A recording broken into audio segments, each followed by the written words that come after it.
what does a child understand about the use of their data? Effectively, if the age of consent is higher than the current age that children are currently online, then they're either going to have to get offline or go and get their parents' consent. And what we think will likely happen is children will just try and find a way around the system.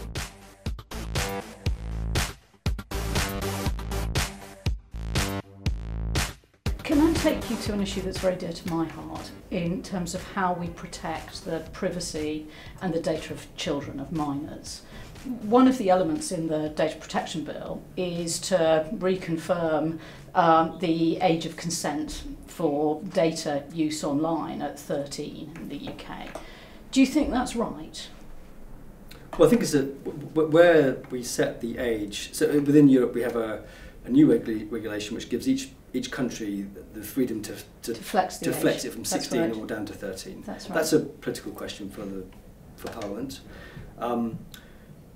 A couple of key things. One is children have been online for some time. I have 3 children. They all got online after the age of 13, and they have learned to grow up. Yes. And they've all learnt and grown with technology. Yeah. And that learning and growing with technology is a crucial factor, because as they're now reaching 16, 17, they have a nuanced understanding of how to use technology. And as a parent, I've been involved in helping them do that. So that's the reality we have in this country. If the age of consent for data use is set at an age higher than where children are today, then we're going to have to adjust. And I can see a couple of problems with that. One is that if we set the age of consent above the age that children are currently getting online, there's a good chance that children won't necessarily seek parental consent, but may lie to get online. And isn't that the world that we're in now, in reality? My children are a bit younger than yours, they're 10 and 11, and any classroom I've been in of children of that age, and do a survey on how many of you are on Instagram or Snapchat, and it's a very large proportion of the classroom. Yeah. And isn't that exactly the problem we've got now, which is a lot of children are going online and using social media before the current age of consent? And society as a whole has got to work out how we tackle that. I think you're totally right. And a lot of the time it's parents that are doing it with their children to get them online. And ultimately the most effective way for us to help children grow up is through the parents and supporting parents. But doesn't Facebook have a responsibility in that too? Of course. Doesn't it trouble you that so many children under 13 use your product? The safety of children is a paramount concern. We spent a huge amount of effort and energy working with child safety organisations, building tools into our platform to make sure that young people are kept safe. We have built around the fact that we recognise that young people are on our platform so they can report things that are concerning to them, and we provide a lot of education to parents. Yeah, I don't doubt that, and I've done work with your teams on it, but what troubles me is your point about putting people in control.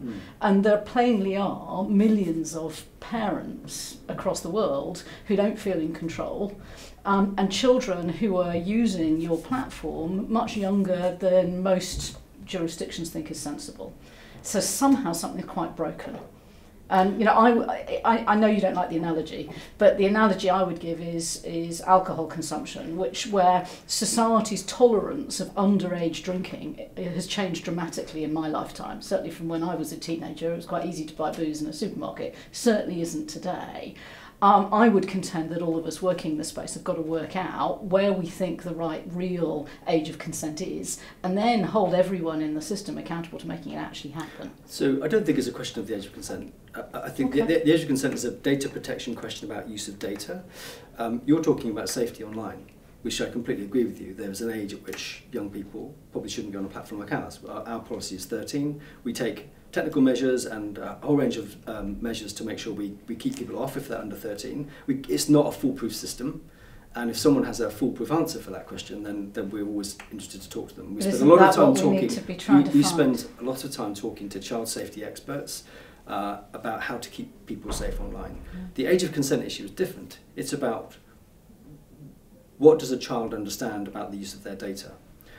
Effectively, if the age of consent is higher than the current age that children are currently online, then they're either going to have to get offline or go and get their parents' consent. And what we think will likely happen is children will just try and find a way around the system. Which is what they're doing now. And for companies, if they're not trying to serve that underage segment, then they're not going to be incentivised to build tools that educate young people about how to be safe.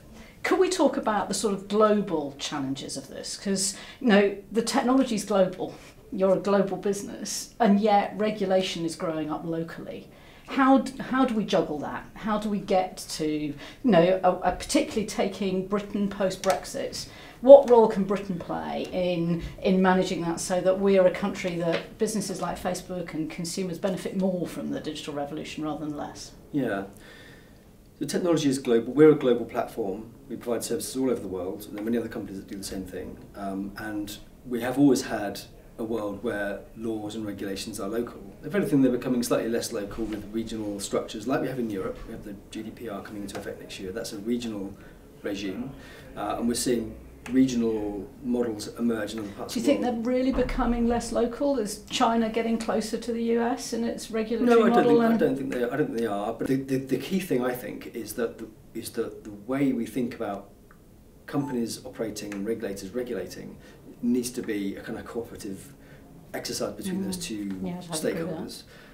Because the principles are fundamentally the same. And getting that right is actually quite hard. So you're a small business trying to work out how to provide a transparent description of what you're doing with data is actually not that straightforward. But there are ways forward. I mean, I talked about the design work we've been doing with expert designers. This is what they do all the time, and we need to kind of bring that type of innovative thinking, working with regulators and working with small businesses, big businesses to help move the bar forward for everybody. And that's not a British thing, it's not a European thing, this is pretty universal.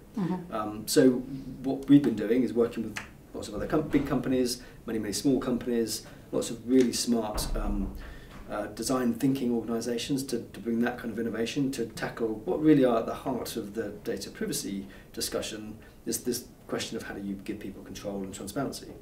And that's really where I would hope that a lot of the focus and energy will be in the future, that it irons out the differences between the detail of the law, because the fundamental principles are largely similar. And are they really? I can see how in sort of Western democracies they might be largely similar. I'm not totally convinced that attitudes to data protection and personal privacy are the same in China and Russia versus Western Europe and the US. How do you manage the differences there and still operate on a global basis? Well, I think people's attitudes are more or less the same. I think people want those things. Whether governments are prepared to advocate for that or push for different types of regimes, clearly there are differences in different parts of the world.